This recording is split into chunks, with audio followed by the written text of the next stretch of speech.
Good grief. Why do they never go in for me? Hello everybody, I'm back again with another video. Yes, I am back. Thought I'd do a 7-inch singles video. So 7 inches of joy again. I've got a few singles. Some of these I got tail end of last year. Just before, I suppose, yeah, it was before Christmas. When the charity shops are still open. Charity shops, well, some of them are opening tomorrow, so what better way of celebrating shops opening than to show some records I got when the shops were last open. So there we go. And I got a few eBay purchases as well, tacked on at the end. But I went into a charity shop, I don't know, it was last December, and in there was a whole load of hair metal and rock singles, which is quite nice to actually see. Some of them were absolutely beaten up. There were a load of Rolling Stones singles in there, but they were pretty knackered really. But I did pick up a whole load of late 80s rock. So the first one I got, or the first one I'm going to show, is this one. So, Beloved of John Downing. We've got Love Walked In by Thunder. This is a great song. B-side is a demo of Flawed to Perfection. Both of these tracks were on their debut album, Backstreet Symphony, which is a great listen. Really is a good album. Top-notch Brit rock. Absolutely fabulous single as well. I think it's the third single I've got off there. Can't remember, but anyway, that's a great one. Another British band who were big in the early 90s. Early 90s, wasn't it? Because I think Thunder was released 1990. Well, Love Walked In was 1990. Produced by Andy Taylor from Duran Duran, by the way, if you didn't know. So I also got Little Angels, I Ain't Gonna Cry. This is okay. There's not that much difference between, look, there's definitely a look. There you go. Not looking that much different, really. But yeah, Little Angels are a great band, really good. Did get a #1 album during the 90s, didn't they? I must admit, the song on the A-side is outshined by their copy of Babylon's Burning on the back, which is an absolute classic song. And even that version isn't a patch on the Ruts DC in America, aren't they? On the Ruts original version, which is an absolute timeless classic. Released in 91, there you go. Right, bit of class now. This must have been one of the last singles he released. So this is King's Call by Phil Lynott. So it's got a production of 1980 on here, but I think this was released, was this 1980? No, it's later than that, isn't it? I don't know, did it get reissued? I have no idea, but this is a great song, King's Call. Really like this. And on the B side, I'm not sure it's a remix, but it's actually got Yellow Pearl, which I do have on another 7-inch. But it's really nice having King's Call on a single. Really good stuff. Mark Knopfler played on it and sang on it as well. But it says Phil Lynott writing credit on there. Really good single. Really nice to have that in a picture sleeve as well. Bit of Barroom Boogie next. Really good. I love this lot. But I don't have this album, so I don't have the album this came from. So this is Georgia Satellites, Another Chance. I've got the first two, so really I should get this one as well. Nice bit of Barroom Boogie. Got Open All Night on the B side, but I don't know that album, In the Land of is it In the Land of Salvation and Sin, which I obviously have to get now because I like this song. It's a good. Oh, I just like the Georgia Satellites anyway. Good knockabout fun rock. So that was released in '89. There we go.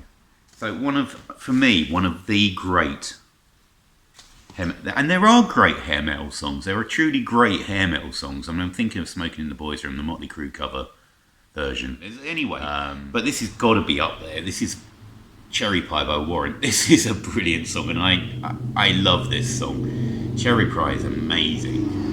B-side, Thin Disguise, pretty sort of wrote by numbers, but that is just one of the great 80s singles. Was it 80s? I think it was. I mean, no, it wasn't. It was not. Was it? It might have been. Was this a reissue? This might have been a reissue version of it. I know they reissued it a couple of times. I think. I don't know. Was it 91? I'm kind of blanking on when it, because I just remember it being played at rock discos that I used to go to all the time. Doesn't say. Maybe it is 90s. I don't know, but I love that song. It's an absolutely brilliant song. Fabulous stuff. Probably one of the biggest, most successful hair metal bands was Poison. And this was, I think, their first big song over here, Unskinny Bop, which was a bit of a... Now I've listened to it again, it's a bit pants, to be honest. I way prefer their first album, Look at What the Cat Dragged In, which is actually pretty good. This was a bit poppy, a bit more pop than rock, to be honest. Yeah, it's alright. Valley of Lost Souls is a decent B-side, it's alright. Swamp Juice, I think, is just a lead-in, isn't it? I think. Yeah, it's just a lead-in to Unskinny Bop. There we go. Anyway, so that's that one. Got a couple of Skid Row singles. I like Skid Row, old Sebastian Bach. What an ego, just a massive ego on two legs, really. But we got Wasted Time, which is kind of more of a power ballad, I think. And I think this is the reissue of Youth Gone Wild. I'm pretty sure I've got another version of this. But what's quite nice is a couple of covers. They cover, on this one, they cover Holidays in the Sun, which isn't a bad version, actually.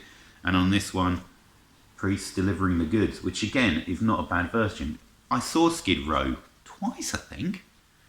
Once supporting Motley Crue at Wembley Arena when Tommy Lee had his drum kit that did a full 360, and then once I saw them at Hammersmith headlining. They were a good live band. I really liked them, really good. But yeah, so a couple of Skid Row singles. We've got another power ballad from Wasp, but this song's alright. I thought I'd pick it up anyway. Love Machine is a bit of a decent rocker.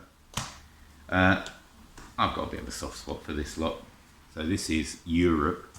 I've got kind of a soft spot for Europe. I quite like them. I mean, who doesn't rock out of the Final Countdown? I'm sure plenty of people don't. I'm sure many of you don't, but I do. And Superstitious is quite a good song. I think it was on the one after the Final Countdown was on.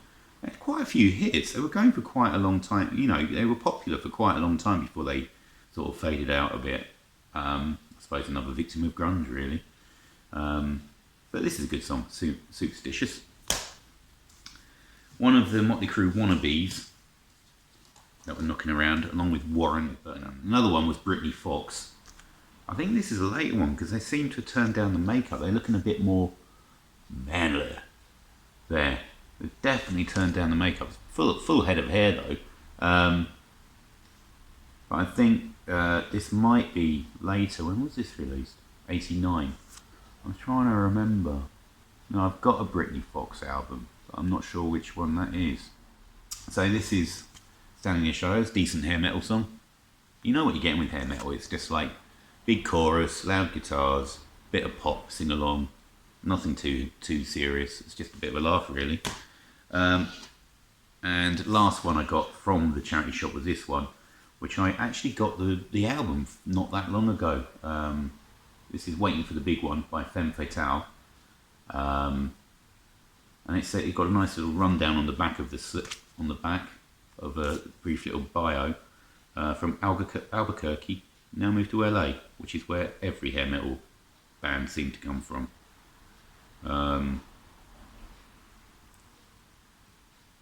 They managed to achieve a dynamic live sound. Well, they sound like just about any other hair metal band, to be honest, so there we go. But this is decent song. My Baby's Gun is a B-side. Quite enjoyed that one. And then a few singles I picked up off eBay, just to round off. I saw this cheap and I had to get it. I just love that. Nice legs, shame about the face. it still raises a smile. It's still good. You'll Be the Death of Me on the B-side is not so great, but I love that song. I also got, so Trevor Horn recorded 4 singles with Dollar in the early 80s, and each one is a magnificent pop gem, all of them. And I finally got the quadrilogy, completed the quadrilogy with this one with Videotech, which I remember really vividly. I'm sure this was the one that I first liked by them. But yeah, fantastic Trevor Horn production and song. He really was a pop maestro at that point. Lovely WEA label with some Dollar thing on the back, some Dollar pen thing on the back. I'm not really bothered. It's the 4 A-sides that I'm really interested in. And I've got them all now, so there we go. Absolutely superb. If you haven't listened, I'll try and put a playlist together maybe. But if you haven't heard these $4 singles produced by Trevor Horn, then just seek them out because they're marvellous. And then possibly my favourite single that I got out of the whole batch, to be honest, is this one. I've been looking for this. I wanted this for a long time. So this is a band called The Little Flames. And this is Put Your Dukes Up, John. Now I think the Arctic Monkeys covered this later. But this is basically the first band that Miles Kane got any attention in. They were, I think they're from Sheffield as well. I'm pretty sure they are. But this is a great single. Really brilliant. So Miles Kane, now solo, but he recorded with what's his face out of